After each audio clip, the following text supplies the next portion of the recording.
নমস্কাৰ বন্ধু-বান্ধৱীসকল, স্বাগতম জনাইছোঁ আপোনালোকক পুনৰবাৰ মোৰ ইউটিউব চেনেলটোলৈ। আৰু যদি এতিয়ালৈকে আপোনালোকে মোৰ চেনেলটো ছাবস্ক্ৰাইব কৰা নাই তেনেহ'লে ছাবস্ক্ৰাইব কৰি দিব আৰু লগতে কাষতে থকা বেল আইকনটো প্ৰেছ কৰি দিব। তেনেহ'লে বলক আজি প্ৰশ্নসমূহ আগবঢ়োৱা আহক। আজিৰ প্ৰথমটো প্ৰশ্ন হৈছে, দিন-ই-ইলাহী ধৰ্ম কোনে প্ৰৱৰ্তন কৰিছিল? ইয়াৰ উত্তৰটি হৈছে অপশ্যন চি, আকবৰ।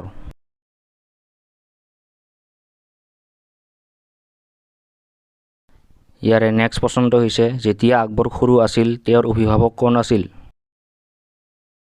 ইয়াৰ উত্তৰটি হৈছে অপশ্যন চি, বুইৰাম খাঁ।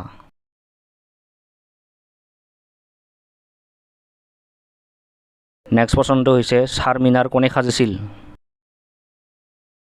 ইয়াৰে উত্তৰটি হৈছে অপশ্যন বি, কুলি কুতুব শ্বাহে এই চাৰমিনাৰখন সাজিছিল। ইয়াৰে নেক্সট প্ৰশ্নটো হৈছে, কুতুব মিনাৰ নিৰ্মাণ কাৰ্য কাৰ দিনত সম্পূৰ্ণ কৰা হয়? ইয়াৰে উত্তৰটি হৈছে, কুতুব মিনাৰ নিৰ্মাণ কাৰ্যখন ইলতুৎমিছৰ দিনত সম্পূৰ্ণ কৰা হয়। নেক্সট প্ৰশ্নটো হৈছে, দিল্লীৰ প্ৰথম আৰু শেষ মহিলা শাসক কোন? ইয়াৰে উত্তৰটি হৈছে অপশ্যন চি, ৰেজিয়া চুলতানা।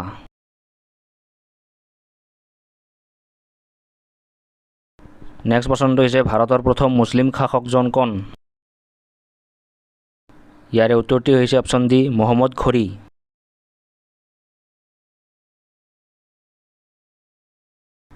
ইয়াৰে নেক্সট প্ৰশ্নটো হৈছে, বেংগলৰ পুৰণি নাম কি? বেংগলৰ পুৰণি নামটো হৈছে অপশ্যন ডি, গৌড়।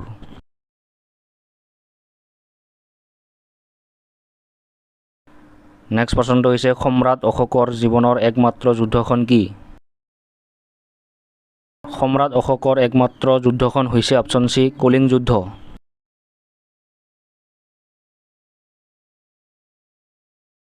ইয়াৰে নেক্সট প্ৰশ্নটো হৈছে, গুপ্ত যুগৰ শ্ৰেষ্ঠ গণিত শাস্ত্ৰবিদ কোন আছিল? ইয়াৰ উত্তৰটি হৈছে অপশ্যন ডি, আৰ্যভট্ট।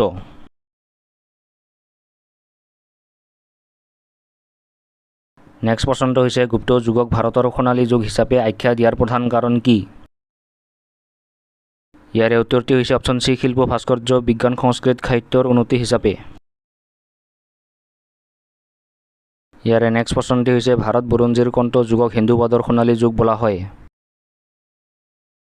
ইয়াৰ উত্তৰটি হৈছে অপশ্যন বি, গুপ্ত যুগক ভাৰত বুৰঞ্জীত হিন্দুবাদৰ সোণালী যুগ বুলি কোৱা হয়। নেক্সট প্ৰশ্নটো হৈছে, মহাৰাজাধিৰাজ উপাধি গ্ৰহণ কৰা গুপ্ত বংশৰ প্ৰথম সম্ৰাট কোন আছিল? ইয়াৰ উত্তৰটি হৈছে অপশ্যন বি, প্ৰথম চন্দ্ৰগুপ্ত।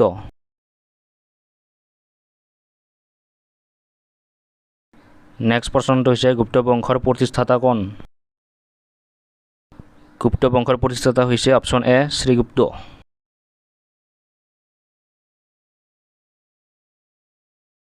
ইয়াৰে নেক্সট প্ৰশ্নটো হৈছে, অশোকৰ ৰাজত্বকালত তৃতীয় বৌদ্ধ মহামেল ক'ত অনুষ্ঠিত হৈছিল? ইয়াৰ উত্তৰটি হৈছে অপশ্যন বি, পাটলিপুত্ৰত।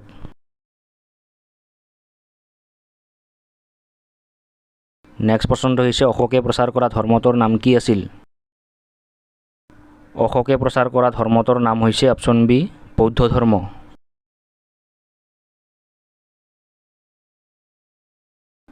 নেক্সট প্ৰশ্নটো হৈছে, কলিং যুদ্ধ কৰা মৌৰ্য সম্ৰাটগৰাকী কোন আছিল? কলিং যুদ্ধ কৰা মৌৰ্য সম্ৰাটগৰাকী হৈছে অপশ্যন এ, অশোক।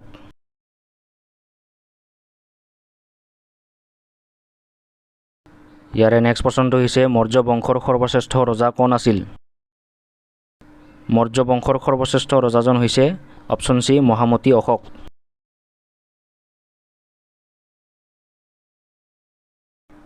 নেক্সট প্ৰশ্নটো হৈছে, চন্দ্ৰগুপ্ত মৌৰ্যই পৰাজিত কৰা গ্ৰীক সেনাপতিগৰাকী কোন আছিল?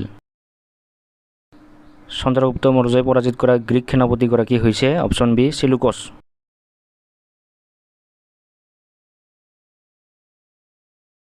ইয়াৰে নেক্সট প্ৰশ্নটো হৈছে, মৌৰ্য বংশ কোনে প্ৰতিষ্ঠা কৰিছিল?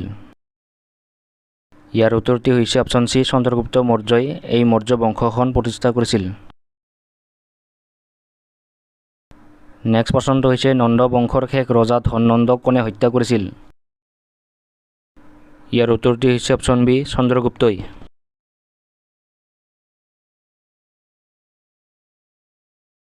ইয়াৰে নেক্সট প্ৰশ্নটি হৈছে, চীনা পৰিব্ৰাজক হিউৱেন চাং কাৰ শাসনকালত ভাৰতলৈ আহিছিল? ইয়াৰ উত্তৰটি হৈছে অপশ্যন ডি হৰ্ষবৰ্ধনৰ শাসনকালত হিউৱেন চাঙে ভাৰতলৈ আহিছিল। নেক্সট প্ৰশ্নটো হৈছে প্ৰথমে কোনে সোণৰ মুদ্ৰা প্ৰচলন কৰিছিল? ইয়াৰ উত্তৰটি হৈছে অপশ্যন বি ইণ্ডো গ্ৰীকসকলে এই সোণৰ মুদ্ৰাখন প্ৰথমে প্ৰচলন কৰিছিল।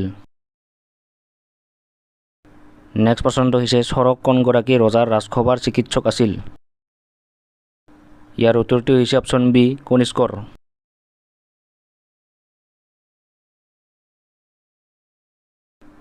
নেক্সট প্ৰশ্নটো হৈছে দেৱনামপ্ৰিয় উপাধি কাক দিয়া হৈছিল? ইয়াৰ উত্তৰটি হৈছে অপশ্যন চি অশোকক এই দেৱনামপ্ৰিয় উপাধিখন দিয়া হৈছিল। ইয়াৰে নেক্সট প্ৰশ্নটো হৈছে চন্দ্ৰগুপ্ত মৌৰ্যৰ শাসনকালত কোনজন গ্ৰীক ৰাষ্ট্ৰদূত ভাৰতলৈ আহিছিল? ইয়াৰ উত্তৰটি হৈছে অপশ্যন চি মেগাস্থেনিছ।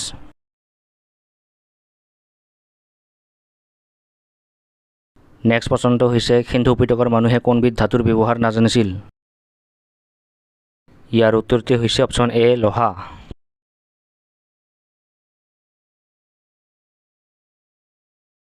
ইয়াৰ নেক্সট প্ৰশ্নটো হৈছে সম্ৰাট অশোকে কেতিয়া ৰাজত্ব কৰিছিল? ইয়াৰ উত্তৰটি হৈছে অপশ্যন বি খ্ৰীষ্টপূৰ্ব ৩য় শতিকাত। বন্ধু বান্ধৱীসকল আজিৰ প্ৰশ্নসমূহ এইখিনিয়ে আছিল আৰু যদিহে আপোনালোকে মোৰ চেনেলটোলৈ নতুনকৈ আহিছে তেনেহ'লে লাইক শ্বেয়াৰ আৰু ছাবস্ক্ৰাইবটো কৰি দিব নাপাহৰিব। তেনেহ'লে লগ পাম অন্য এটা নতুন ভিডিঅ'ৰ সৈতে। আজিলৈ ইমানেই আছিল। ধন্যবাদ।